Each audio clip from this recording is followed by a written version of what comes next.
नमस्कार दोस्तों, आज की कहानी है महाशिवरात्रि की कथा। हिरण्य की सत्यनिष्ठा की यह कहानी आपको रुला देगी। एक बार पार्वती ने भगवान शिव शंकर से पूछा, ऐसा कौन सा श्रेष्ठ तथा सरल व्रत पूजन है जिससे मृत्यु लोक के प्राणी आपकी कृपा सहज ही प्राप्त कर लेते हैं। उत्तर में शिव जी ने पार्वती को शिवरात्रि के व्रत का विधान बताकर यह कथा सुनाई। एक गांव में एक शिकारी रहता था। पशुओं की हत्या करके वह अपने कुटुंब को पालता था। वह एक साहूकार का ऋणी था, लेकिन उसका ऋण समय पर न चुका सका। क्रोधवश साहूकार ने शिकारी को शिव मठ में बंदी बना लिया। संजोग से उस दिन शिवरात्रि थी। शिकारी ध्यान मग्न होकर शिव संबंधी धार्मिक बातें सुनता रहा।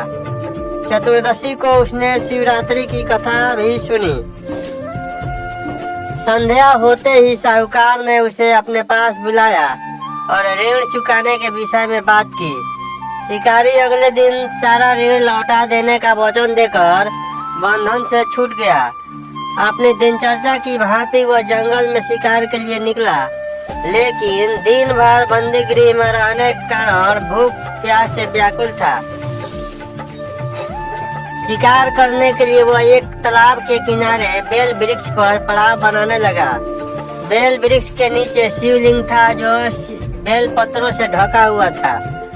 शिकारी को उसका पता न चला। पड़ाव बनाते समय उसने जो टहनियां तोड़ी हुए संजोग से शिवलिंग पर गिरी। इस प्रकार दिन भर भूखे प्यासे शिकारी का व्रत भी हो गया और शिवलिंग पर बेलपत्र भी चढ़ गए। एक पहर रात्रि बीत जाने पर एक गर्भिणी मिर्गी तालाब पर पानी पीने पहुंची। शिकारी ने धनुष पर तीर चढ़ाकर जो ही प्रत्यंचा खींची। मिर्गी बोली, मैं गर्भिणी हूँ, शीघ्र ही प्रसव करूंगी। तुम एक साथ दो जीवों की हत्या करोगे जो ठीक नहीं है। मैं अपने बच्चे को जन्म देकर शीघ्र ही तुम्हारे सामने प्रस्तुत हो जाऊंगी, तब तुम मुझे मार लेना। शिकारी ने प्रत्यंचा ढीली कर दी और मृगी झाड़ियों में लुप्त हो गई। कुछ ही देर बाद एक और मृगी उधर से निकली। शिकारी की प्रसन्नता का ठिकाना न रहा। समीप आने पर उसने धनुष पर बाण चढ़ाया। तब उसे देख मृगी ने विनम्रता पूर्वक निवेदन किया, हे पार्थी, मैं थोड़ी देर पहले ही ऋतु से निवृत्त हुई हूँ। कामातुर विरहिणी हूँ। अपने प्रिय की खोज में भटक रही हूँ। मैं अपने पति से मिलकर शीघ्र ही तुम्हारे पास आ जाऊंगी। शिकारी ने उसे भी जाने दिया। 2 बार शिकार को खोकर उसका माथा ठनका। वह चिंता में पड़ गया। रात्रि का आखिरी पहर बीत रहा था। तभी एक अन्य मिर्गी अपने बच्चों के साथ उधर से निकली। शिकारी के लिए यह स्वर्णिम अवसर था। उसने धनुष पर तीर चढ़ाने में देर न लगाई।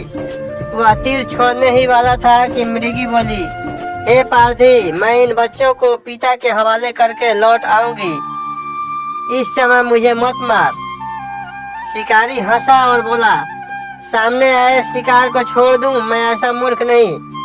इससे पहले मैं 2 बार अपना शिकार खो चुका हूँ।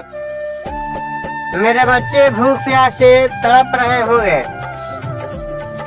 उत्तर में मृगी ने फिर कहा, जैसे तुम्हें अपने बच्चों की ममता सता रही है, ठीक वैसे ही मुझे भी। इसलिए सिर्फ बच्चों के नाम पर मैं थोड़ी देर के लिए जीवन दान मांग रही हूँ। हे पार्थी, मेरा विश्वास कर। मैं इन्हें इनके पिता के पास छोड़कर तुरंत लौटने की प्रतिज्ञा करती हूँ। मृगी का दिन स्वर सुनकर शिकारी को उस पर दया आ गई। उसने उस मृगी को भी जाने दिया। शिकार के अभाव में बेल वृक्ष पर बैठा शिकारी बेल पत्र तोड़कर नीचे फेंकता जा रहा था। वो फटने को हुई तो एक हृष्टपुष्ट मृग उसी रास्ते पर आया। शिकारी ने सोचा कि इसका शिकार वह अवश्य करेगा। शिकारी की तनी प्रत्यंचा देखकर मृग विनीत स्वर में बोला, हे पार्थी भाई, यदि तुमने मुझे पूर्व आने वाली 3 मृगियों तथा छोटे छोटे बच्चों को मार डाला है, तो मुझे भी मारने में विलम्ब न करो, ताकि उनके वियोग में मुझे एक क्षण भी दुख न सहना पड़े। मैं उन मृगियों का पति हूँ। यदि तुमने उन्हें जीवन दान दिया है, तो मुझे भी कुछ क्षण जीवन दान देने की कृपा करो। मैं उनसे मिलकर तुम्हारे सामने उपस्थित हो जाऊंगा। मृग की बात सुनते ही शिकारी के सामने पूरी रात का घटना चक्र घूम गया। उसने सारी कथा मृग को सुना दी। तब मृग ने कहा, मेरी तीनों पत्नियां जिस प्रकार प्रतिज्ञाबद्ध होकर गई है, मेरी मृत्यु से अपने धर्म का पालन नहीं कर पाएगी। अतः जैसे तुमने उन्हें विश्वास पात्र मानकर छोड़ा है, वैसे ही मुझे भी जाने दो। मैं उन सबके साथ तुम्हारे सामने शीघ्र ही उपस्थित होता हूँ। उपवास, रात्रि जागरण तथा शिवलिंग पर बेलपत्र चढ़ाने से शिकारी का हिंसक हृदय निर्मल हो गया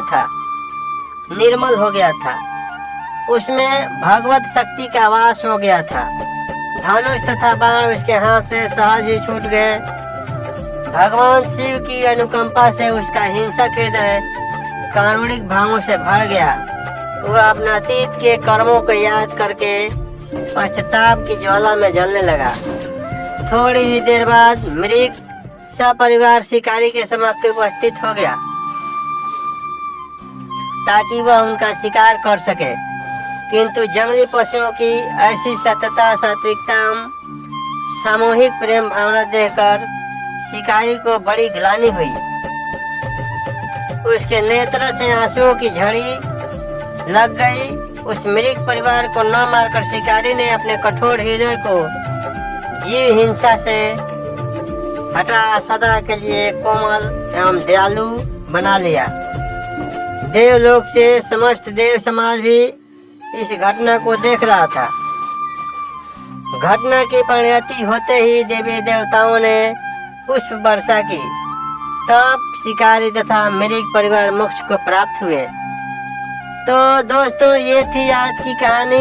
ये कहानी आपको कैसी लगी हमें बताएं, और चैनल को सब्सक्राइब करें और वीडियो को लाइक और शेयर करें। धन्यवाद। जय श्री राम, जय भोलेनाथ।